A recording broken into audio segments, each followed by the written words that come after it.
வணக்கம். யோசிச்சு பாருங்களேன்.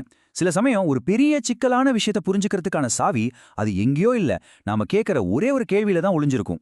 இன்னைக்கு அப்படி சரியா கேட்ட ஒரு கேள்வி எப்படி நம்மள குழப்பத்திலிருந்து ஒரு தெளிவான பாதைக்கு கூட்டிட்டு போகுதுன்னு நம்ம பார்க்க போறோம். வாங்க, இதுக்குள்ள கொஞ்சம் ஆழமா போலாம். இதோ பாருங்க, இதுதான் நம்ம இன்னைக்கு அலச போற விஷயம். இது பார்க்கறதுக்கு ஒரு சாதாரண கூகுள் சர்ச் மாதிரி தெரியலாம். ஆனா அது மட்டும் இல்ல. இன்சூரன்ஸ் மாதிரி ஒரு சிக்கலான விஷயத்த நம்ம முதல்ல அணுகும்போது நம்ம மனசுல என்ன ஓடும், அதோட அச்சசலான பிரதிபலிப்பு தான் இந்த கேள்வி. இந்த மாதிரி ஒரு உணர்வு உங்களுக்கு இதுக்கு முன்னாடி வந்திருக்கா?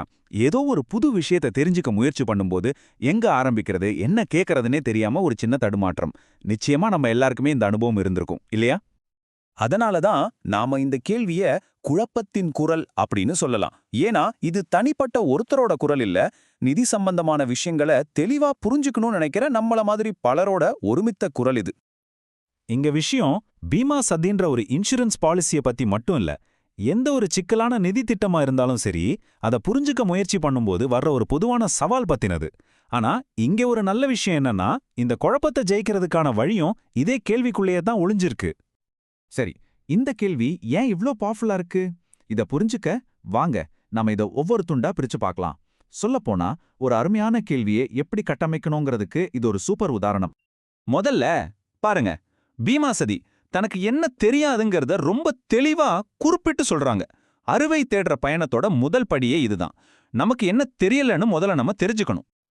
அடுத்தது, அந்த குறிப்பிட்ட ஒரு ப்ராடக்ட இன்சூரன்ஸுங்கிற ஒரு பெரிய தலைப்போட இணைக்கிறாங்க. இது ரொம்ப முக்கியம். ஏன்னா அந்த சின்ன விஷயத்தோட பெரிய சித்திரம் என்ன, அதாவது பிக் பிக்சர் என்னன்னு புரிஞ்சுக்க இது ரொம்ப உதவுது. இப்போ ஒரு சுவாரஸ்யமான பகுதிக்கு வரோம். தனக்கு தகவல் மட்டும் வேணும்னு கேட்கல, அது எந்த வடிவத்துல, அதாவது எந்த ஃபார்மேட்ல வேணும்னு கூட கேட்கறாங்க. அடிக்கடி கேட்கக்கூடிய கேள்விகளும் பதில்களும். இது ரொம்ப பிராக்டிக்கலான ஒரு அப்ரோச். ஏன்னா கேள்வி பதில் வடிவத்துல இருக்கும்போது விஷயங்களை புரிஞ்சுக்கிறது ரொம்ப ரொம்ப சுலபம். இதுதான் ரொம்ப ரொம்ப முக்கியமான ஒரு புள்ளி. ஒரு தகவல் எவ்வளவுதான் சிறப்பா இருந்தாலும் அது நமக்கு புரியுற மொழியில இல்லைன்னா அதனால ஒரு பிரயோஜனமும் இல்ல. இங்க தமிழில் விளக்கம் வேணும்னு கேட்கறது தகவல் எல்லாருக்கும் போய் சேரணுங்கிற அடிப்படை தேவையை அடிவரையிட்டு காட்டுது. கடைசியா இந்த கேள்வியோட உச்சகட்டம். இது வெறும் தகவலுக்கான ஒரு கோரிக்கை இல்ல, இது தெளிவுக்கும் தரத்துக்கான ஒரு கோரிக்கை. பாருங்க, வெறும் உண்மைகளோ டேட்டாவும் மட்டும் போதாது. நமக்கு வேண்டது என்ன? ஒரு சிறந்த விளக்கம். அப்போ இந்த சிறந்த விளக்கம்னா நிஜத்துல என்ன அர்த்தம்? வெறும் தகவலுக்கும் உண்மையான புரிதலுக்கும் இடையில இருக்கிற வித்தியாசம் என்ன? வாங்க அதை இப்ப தெளிவா பார்க்கலாம். ஒரு சிறந்த விளக்கம்னா அதுல இருக்கிற தகவல் சரியா இருந்தா மட்டும் பத்தாது. அது ரொம்ப தெளிவா இருக்கணும், எல்லோராலையும் சுலபமா புரிஞ்சுக்க முடியணும், நம்பகத்தன்மையா இருக்கணும். எல்லாத்துக்கும் மேல அது உங்க வாழ்க்கைக்கு நேரடியா சம்பந்தப்பட்டதா இருக்கணும். இது ஒரு அகராதி விளக்கம் இல்ல, இது நமக்கான ஒரு விளக்கம். இந்த விளக்கத்தை நாம 4 முக்கியமான கொள்கைகளா பிரிச்சுக்கலாம்.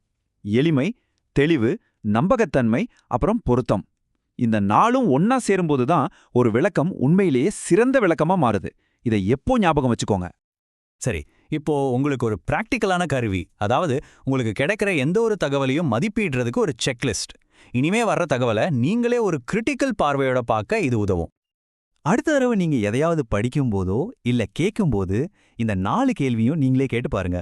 1, இதுல தேவையில்லாத கடினமான வார்த்தைகள் இல்லாம எளிமையா இருக்கா? 2, சொல்ற விஷயம் நேரடியா தெளிவா இருக்கா? 3, இந்த தகவலை சொல்றவங்க நம்பகமானவங்களா? 4, ரொம்ப முக்கியமா, இது என்னோட கேள்விக்கு பதில் சொல்லுதா? ஒண்ணு மட்டும் நல்லா ஞாபகம் வச்சுக்கோங்க.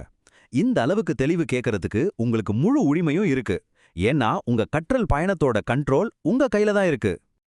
ஓகே, நாம இவ்ளோ நேரம் பேசுனதோட முக்கியமான சாராம்சத்தை இப்ப ஒரே வரியில பார்க்கலாம்.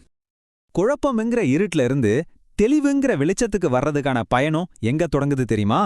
நீங்க கேக்குற ஒரு தெளிவான ஒரு குறிப்பிட்ட கேள்வியில தான் தொடங்குது. அதுதான் உங்ககிட்ட இருக்கிற மிகப்பெரிய சக்தி வாய்ந்த ஆயுதம். தாமஸ் பர்கர் சொன்ன மாதிரி, கேள்விகள் கேட்கும் கலையும் அறிவியலுமே அனைத்து அறிவின் ஆதாரம். நம்ம இன்னைக்கு பேசின எல்லா விஷயத்தையும் இந்த ஒரு வரி எவ்வளோ அழகா சுருக்கி சொல்லுது பாருங்க. சரி, இந்த விளக்கத்தோட இறுதியில உங்களுக்கான ஒரு கேள்வி. அடுத்த முறை நீங்க ஒரு புது விஷயத்தை பத்தி தெரிஞ்சுக்கணும்னு நினைக்கும் போது நீங்க என்ன கேள்விகளை கேட்ட போறீங்க? யோசிங்க. ஏன்னா உங்க கேள்விகள் தான் உங்க புரிதலுக்கான முதல் படி.